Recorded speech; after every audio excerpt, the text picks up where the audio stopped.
You ever seen three HOA board members roll up on a man like a SWAT team just because he's holding a fishing rod? I have, and I was that man. One minute I'm sipping black coffee by the lake behind my cabin, listening to lawns echo across the water. The next, a trio of self-important suburban tyrants screeches up in a golf cart like they're about to bust a meth lab. The leader, a bleach-blonde woman with wraparound sunglasses and a laminated clipboard, points at me like I just committed a felony. "Sir, you are in violation of HOA Code 7B.5, unauthorized recreational angling." I almost dropped my pole laughing.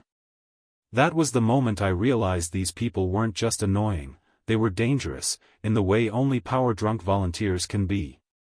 And they had no idea who they were messing with. Hello friends, if you new here then don't forget to hit subscribe button, and if you like then hit the like button also, and don't forget to tell me in the comments where you from watching this video. It was a quiet Sunday morning. Blue sky. Calm water. Just the soft lap of the lake against my dock. I had my usual setup, a fold-out chair, my dad's old tackle box, and a cup of gas station coffee that somehow always tasted better outdoors. Fishing wasn't just a hobby, it was my ritual. My church. My therapy. That lake had been behind my property since I bought this cabin 10 years ago. It wasn't a question of ownership or privilege. It was just part of life out here. Until Karen and her minions decided otherwise. The golf cart tires crunched the gravel path with an air of fake authority. Karen, who I'd seen before screaming at kids for riding scooters too fast, was now apparently the sheriff of aquatic justice. Flanking her were two other HOA board members, one guy who always wore socks with sandals, and a woman who once filed a noise complaint against a wind chime. Together, they looked like the worst Avengers reboot ever conceived. Karen stepped off the cart like she was descending from a chariot, flipped her clipboard open, and dramatically pointed to my fishing rod. "Do you have a valid HOA fishing tag?" she asked. I blinked at her. Didn't know I needed one to sit on my own dock. "It's not your dock," she sniffed. "That lake is community property, and the board recently passed a resolution to require a fishing permit, for wildlife protection." Wildlife protection. I raised an eyebrow. "Lady, the only thing I've ever seen in this lake are frogs, 3 ducks, and a catfish with a limp." Karen ignored that and slapped a yellow notice against my chest. "You've been cited. $600 fine. Further violations will result in legal action." I couldn't help it, I laughed. Not a chuckle, but a full-blown, belly-deep, this can't be real kind of laugh. She actually looked offended. "You think this is funny?" "I think it's absurd," I said, folding up my chair and standing. "I've been fishing here for 10 years.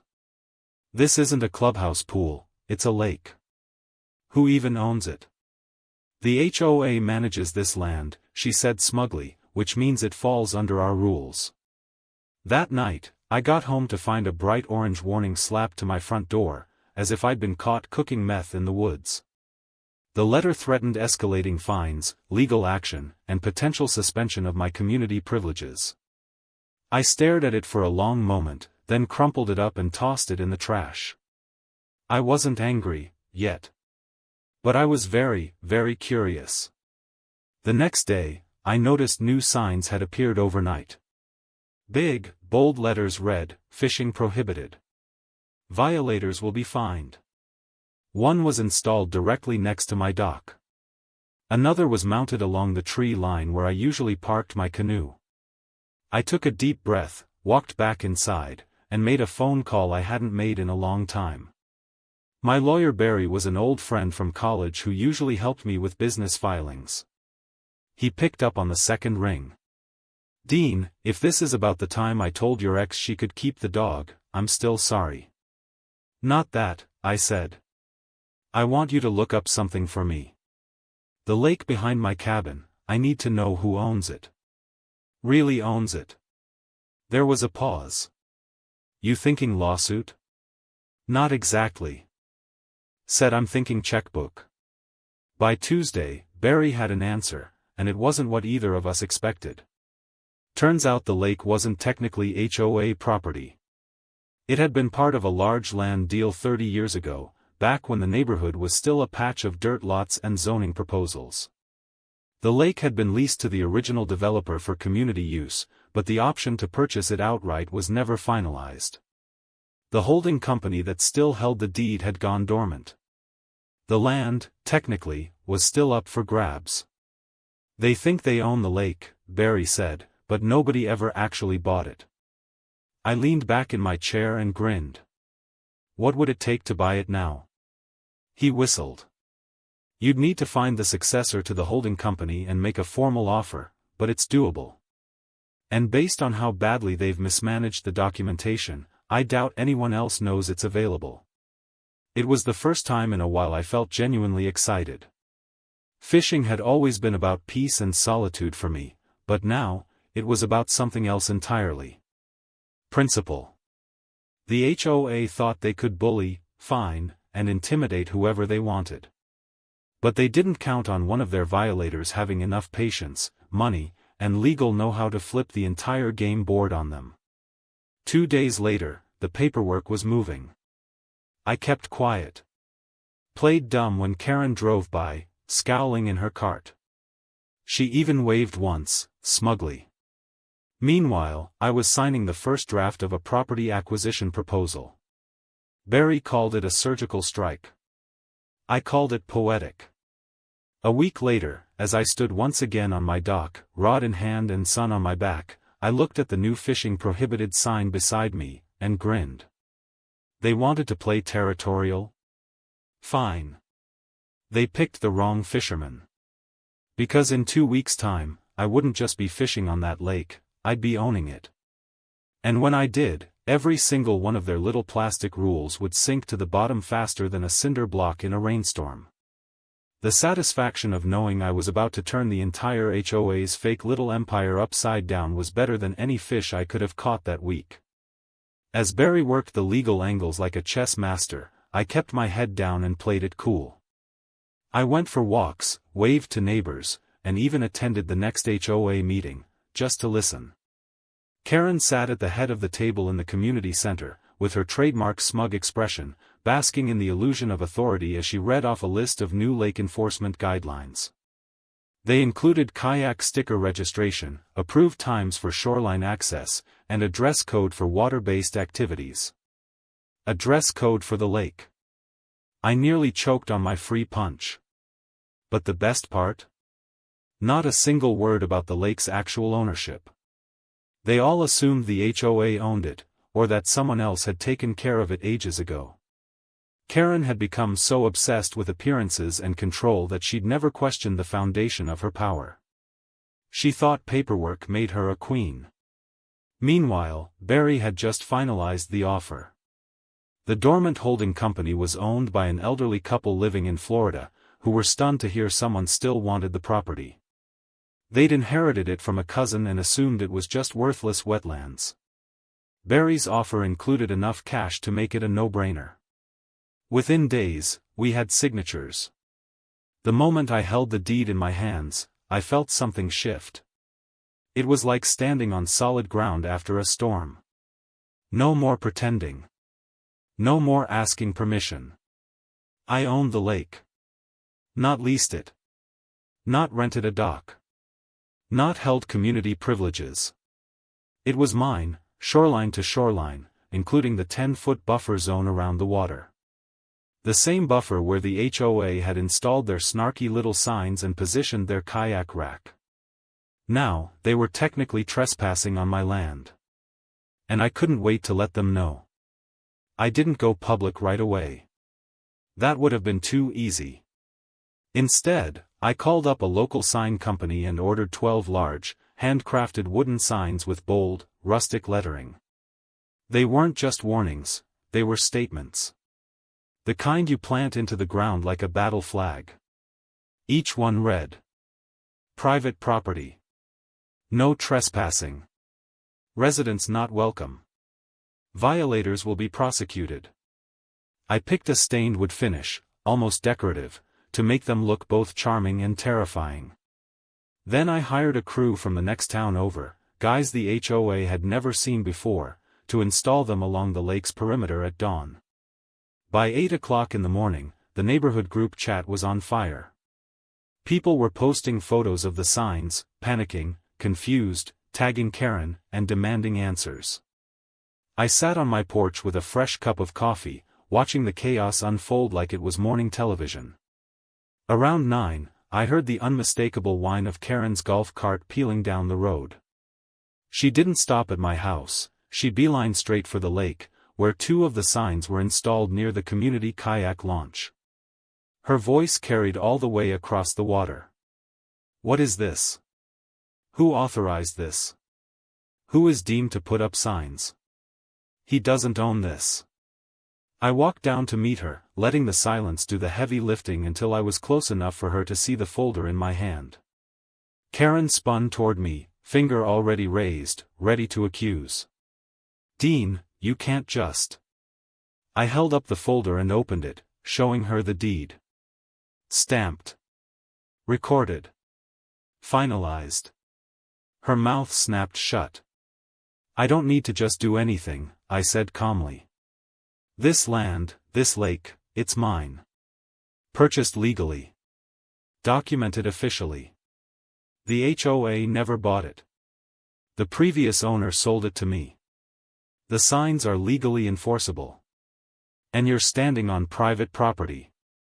She blinked, like she'd just been slapped by a fish. That's impossible.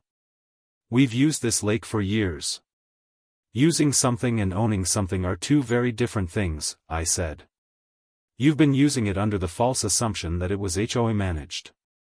Turns out nobody bothered to check the paperwork, until I did."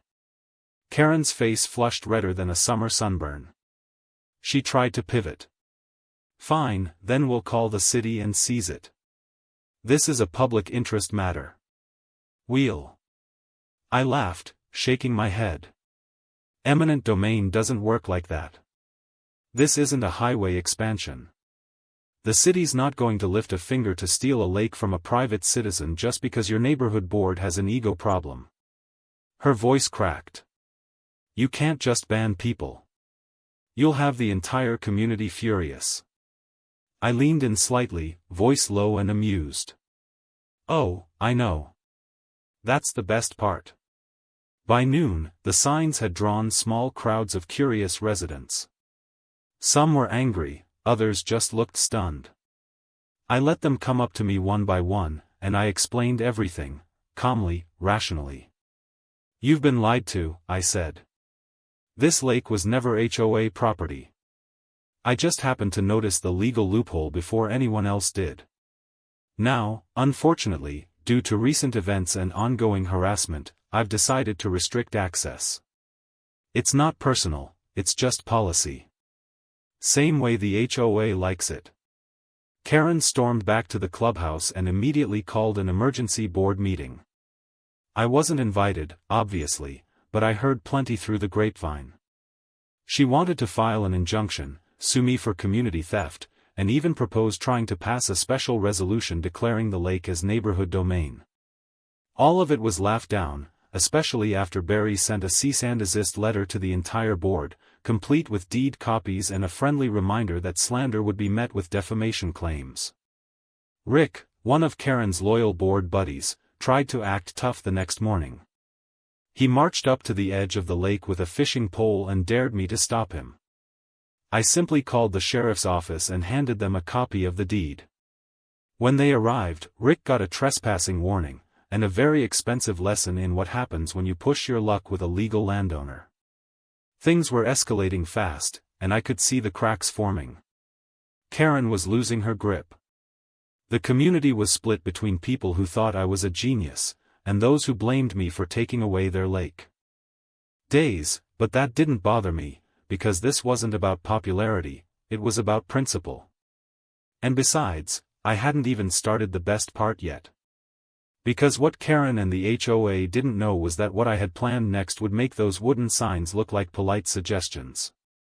I wasn't just going to own the lake, I was going to monetize it. And the HOA? They'd be the only people who couldn't buy in. The day after Rick got slapped with a trespassing warning, the HOA's meltdown kicked into full gear. It was as if Karen had lit a fuse under her own leadership, and now the whole board was running around like a bunch of headless chickens in khakis and branded polos.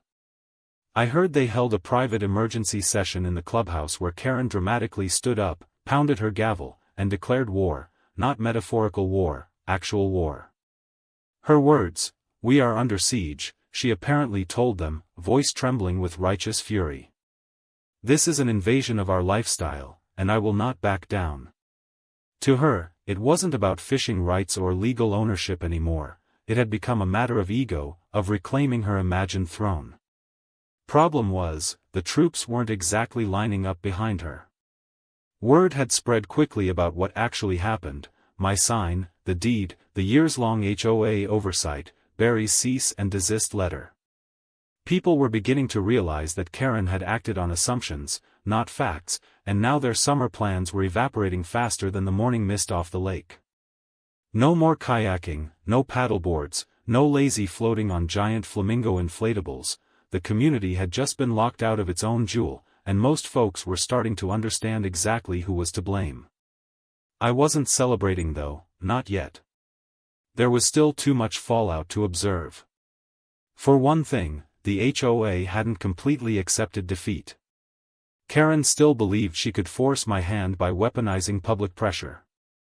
She started a campaign called Reclaim Our Lake, complete with flyers, a printed newsletter, and even a Facebook group where she posted long-winded rants filled with phrases like irresponsible land hoarding and betrayal of neighborly trust. I read it all while drinking coffee from a mug that said, "World's Most Hated Angler." Then came the real escalation: sabotage. It started small. One morning, I walked down to my dock and found the ropes to my canoe had been sliced, clean cut. Nothing floated away, thankfully, but it sent a message. The next night, someone dumped what smelled suspiciously like rotten eggs all over the welcome mat of my cabin. A week later, I found sugar poured into the gas tank of my fishing boat. That one hit hard. It wasn't just annoying, it was dangerous. I had to drain and clean the entire engine system to prevent permanent damage. That's when I installed cameras. Barry and I had a long conversation after that. I wasn't someone who liked getting law enforcement involved unless it was necessary, but this had crossed the line. He advised me to keep records, timestamp everything, and let the HOA keep digging their own grave. He was right. Because 2 nights later, my new security footage captured a very familiar figure creeping through the shadows near my boathouse, Rick.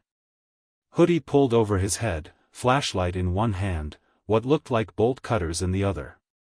He was halfway through slashing my secondary dock line when I hit the alarm from my phone. The high-pitched wail shattered the lake's quiet. Rick bolted like a teenager toilet papering the wrong house, tripping on the rocks as he ran. I didn't chase him. I didn't have to. The sheriff's office had a copy of the footage within the hour, and the next day Rick got served with a misdemeanor citation. His HOA buddies tried to spin it like he was inspecting storm damage. No one bought it.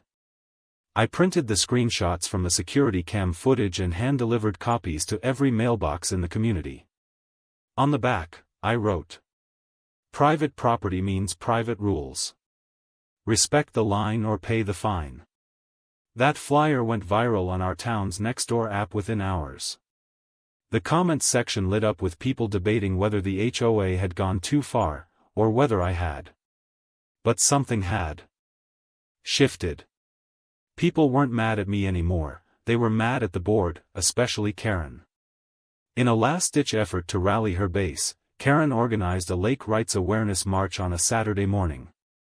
She and a small group of loyalists, mostly board retirees and her weekly book club, marched down the road with homemade signs that read things like "Water for all and no tyrants on the shore." They reached the edge of the lake only to be met by 2 uniformed deputies and a printed copy of my trespass policy stapled to a post. I wasn't even there. I was in town buying supplies for the next phase of my plan. But someone snapped a picture of Karen being turned away from the lake she once called the heart of our community. That image became an instant meme. The following week, Karen called a full HOA meeting, promising a vote to override the board and take legal action against me. What she didn't count on was how fractured the board had become. Half of them had already started distancing themselves from her, the rest were tired of looking like fools. When she presented her plan to hire an attorney and sue me for public use obstruction, she didn't even get a second on the motion. Silence filled the room. Then came the bombshell. An older resident named Mr. Phelps, quiet, soft-spoken, always wore the same fishing hat, stood up and cleared his throat. "Karen," he said, "you told us this lake was HOA property. You told us Dean was breaking rules. Turns out none of that was true. And now you're costing this neighborhood more than we can afford, financially and otherwise. I think it's time someone else ran this place." The room went still. Karen blinked. Her gavel tapped nervously against the table. But no one came to her defense. Later that evening, I got a knock on the door. It was Marcia, one of the board members who'd always been more of a fence-sitter. She handed me a cupcake with blue frosting and a sheepish grin. "Don't ask why," she said. "Just congratulations. Also, Karen's resigning effective next week." I took the cupcake, closed the door, and stood on my porch, looking out at the moonlight glinting off the water. Peace had returned, temporarily. But I knew Karen. She wasn't going to let this end quietly. She might have been voted out, but she wasn't the type to just fade into the shadows. She was plotting something, she had to be. But I was already a step ahead. Because while she was busy organizing marches and Facebook posts, I'd been working on something else entirely, something that would make the lake not just mine legally, but mine economically. Soon, this wasn't going to be a lake the HOA lost, it was going to be the one lake they could never get back. The dust hadn't even fully settled from Karen's resignation before I started the next phase of my plan. Owning the lake had been satisfying, no doubt. But I wasn't in this just for revenge. I wanted something more permanent, something that would outlast the HOA's rotating board members and their thirst for control.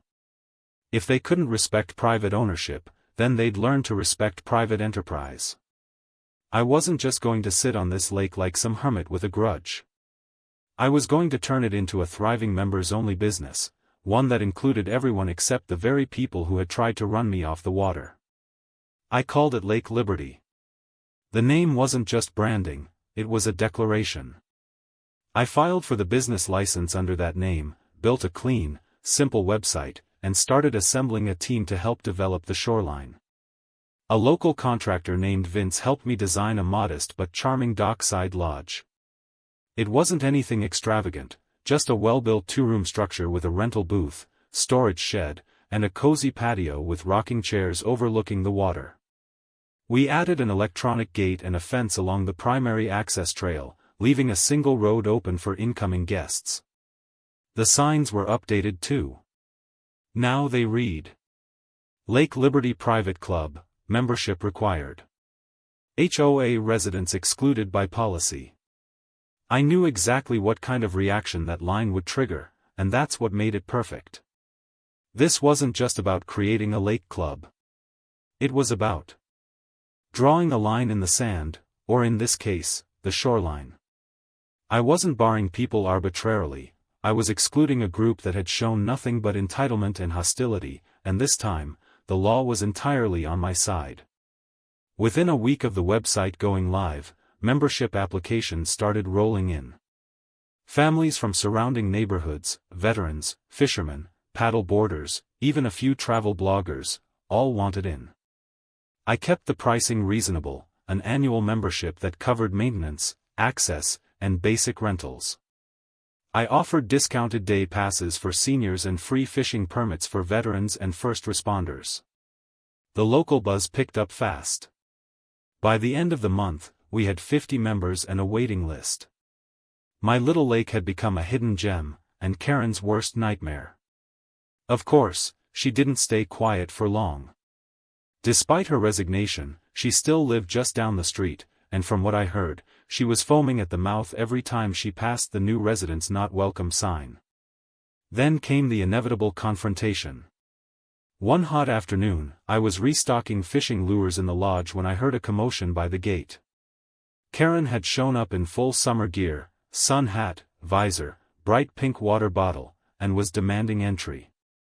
Two of my employees, a retired Coast Guard guy named Hal and a college student named Mia, were standing firm at the entrance. I stepped outside and waved. "Can I help you, Karen?"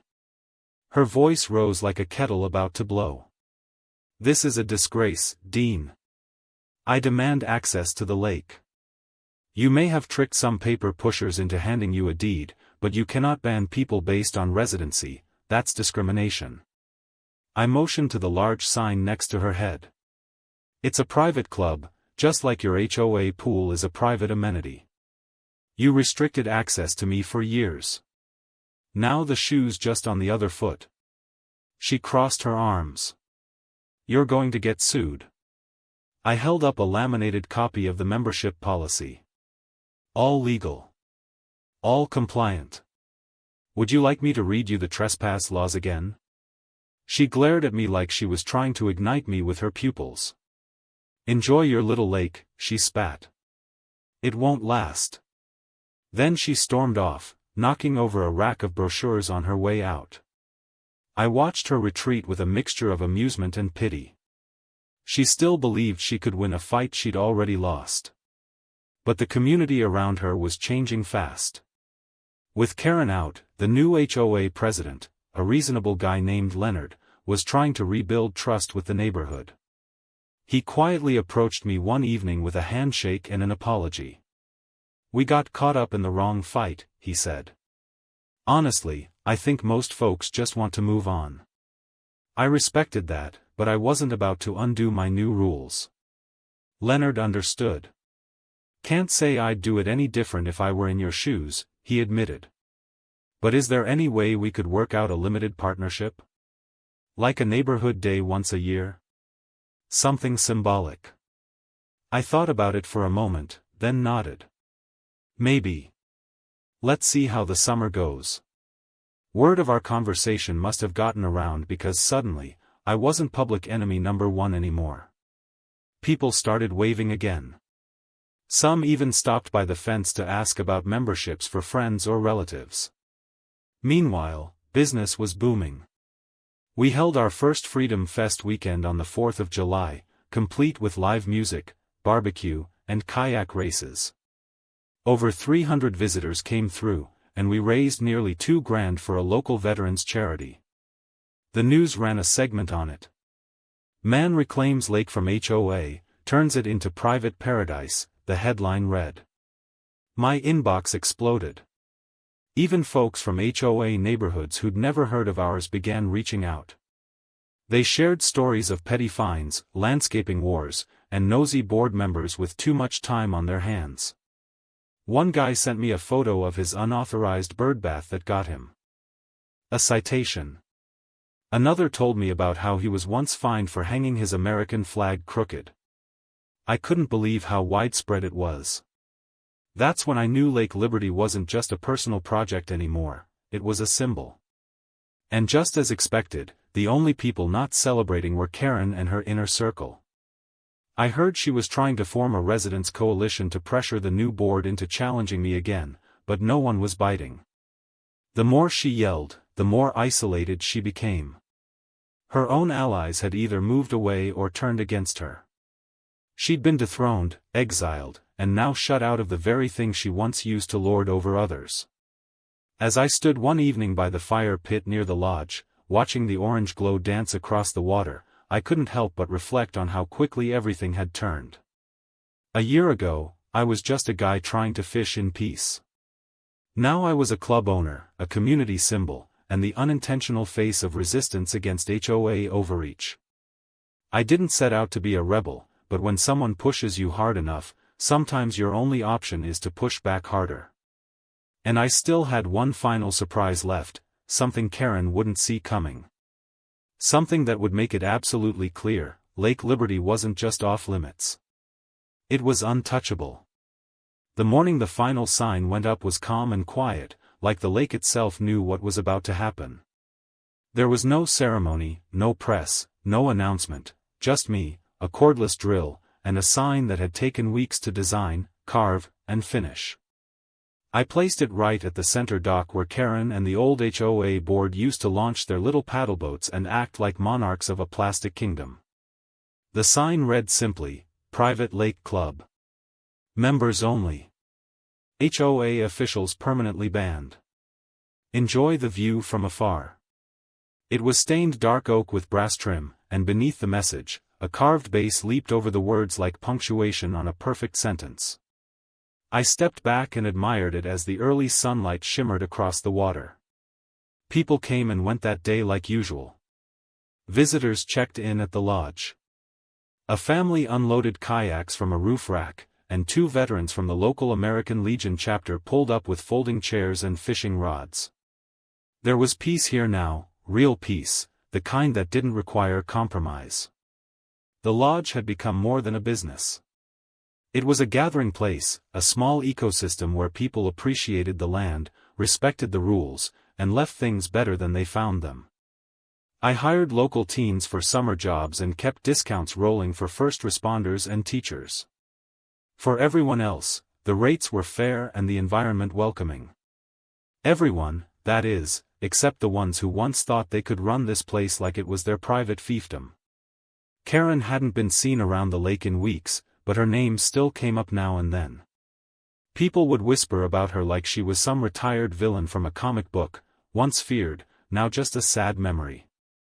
Rumor had it she'd tried to start a competing nature club at a nearby retention pond, but that fell apart after she got into a shouting match with a city worker over mosquito fogging. Her reputation was shot, and her reach had withered. What she hadn't realized until it was too late was that her power had never come from rules, or signs, or meetings, it came from people agreeing to follow her. The moment they stopped, she was just another person with a clipboard and a bad attitude. The HOA itself had gone through a quiet reformation. Leonard, the new president, was more focused on community gardening and fixing potholes than micromanaging lawn gnomes. He even stopped by the lake one afternoon, not as a negotiator, but as a visitor. He walked the edge, read the signs, and gave me a small nod as he passed. That was it. No fanfare, no apologies. Just a moment of quiet understanding between 2 men who'd seen what unchecked power could do to a neighborhood. But the final act in this saga wasn't complete until the town's annual Community Showcase Day arrived. It was a quirky local tradition where businesses, parks, and clubs set up booths to promote what they offered. Lake Liberty had been invited to participate for the first time. I wasn't sure what to expect, but I accepted and set up a simple table with photos of the lake, brochures, a little tackle display, and a banner that read, 2 fish. We weren't offering anything fancy, just a raffle for a free weekend pass and a sign-up sheet for next season's membership list. Then, like clockwork, Karen showed up. I spotted her across the lot, trying to blend in with a wide-brimmed hat and oversized sunglasses, but her tense posture gave her away. She wandered through booths, talking to a few folks, clearly hoping someone would bring up the lake. No one did. Eventually, she made her way to my table, looking over the display like a food critic examining a cheeseburger. "I heard your club's doing well," she said coolly, pretending to flip through a brochure. "Better than expected," I replied. "We had to add a waitlist last month." She gave a half laugh, the kind people do when they're dying inside but don't want to show it. "Must be exhausting, keeping it all up. Managing people, rules, upkeep, paperwork." I leaned on the table and smiled. "You'd be surprised how smoothly things run when the rules make sense, and people actually want to follow them." Her jaw tightened. "You know, I never meant for it to get this far. It was just about protecting community standards." "Karen," I said, dropping the act, "you tried to fine me for fishing on land I'd maintained for 10 years. You taped threats to my door, rallied a mob, and let someone vandalize my property, all because I didn't buy your fake fishing permit." She stared at me, then looked away. "That lake was part of our identity," she mumbled. "Maybe," I said, "but you treated it like your throne." There was a long silence. Then she picked up one of the raffle cards, scribbled something on the back, and walked away without another word. When I flipped it over later, it just said, "You win." I didn't keep the card. I didn't need to. The entire lake was proof enough. The showcase ended with our booth taking second place for most popular local feature, behind only the town bakery. I could live with that. That night, I returned home, poured myself a cold drink, and walked down to the dock. The sky had turned soft and gold, the kind of sunset that made you forget the nonsense you'd endured to reach that moment. I sat down, cast a line, and let the quiet take over. There was no longer any urgency, no HOA politics, no shouting, just me, the water, and a lake that was finally irrevocably mine. Lake Liberty stood not as a monument to revenge but as a sanctuary, built from persistence and principle, and maybe a little pettiness, sure, but earned, measured, and channeled into something lasting. A few kids rode by on bikes, waving as they passed. One of them shouted, "Hey, Mr. Dean, you really own a whole lake?" I laughed. "Yep, all of it." They disappeared down the road, and I leaned back with a grin. I never planned to own a lake. I just wanted to fish in peace. But sometimes, when people try to push you out of the water, the best thing you can do is buy the whole thing and build a pier that says, "No bullies allowed."